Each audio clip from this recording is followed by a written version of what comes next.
Io, cioè, quello che mi aspetto io è capire il perché, cosa è successo. Basta.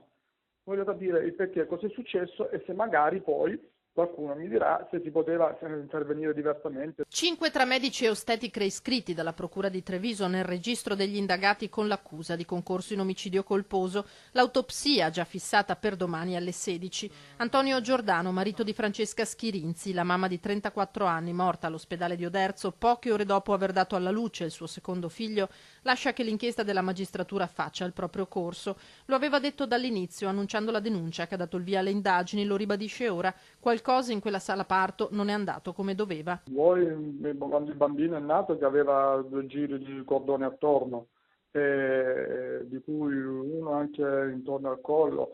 Non lo so, io non sono un tecnico, non sono un esperto, però non lo so se dal tracciato si poteva capire o non capire e quindi optare per un altro modo.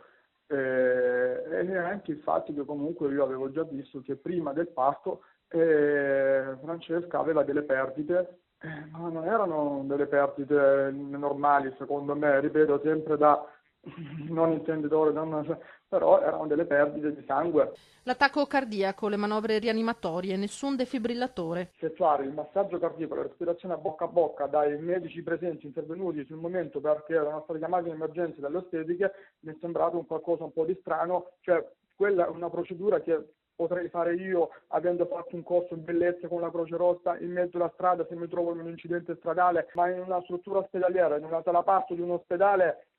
Mi sembrava un pochettino, cioè, fuori luogo quella procedura. Lì sono rimasto un pochettino turbato, più che altro dico, boh, non lo so, mi sto perdendo qualche passaggio io. Tutto questo, dice, in un contesto in cui ci si ritiene protetti, un ospedale, e seguiti passo passo in un parto non certo d'urgenza. Me l'avete provocato voi, l'avete indotto voi, tramite l'ossitocina e tramite le stimolazioni appunto dell'utero con lo scolamento, cioè, penso che avevate la situazione sotto controllo. Se è successo qualcosa mi dovrà dire mo l'autopsia che cosa è successo.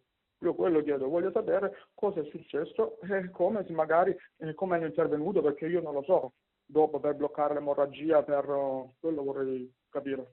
Mercoledì, ad accertamenti conclusi, la famiglia riaccompagnerà la salma nel paese d'origine di Francesca, Castrignano del Capo, in provincia di Lecce, dove i funerali dovrebbero svolgersi il sabato prossimo.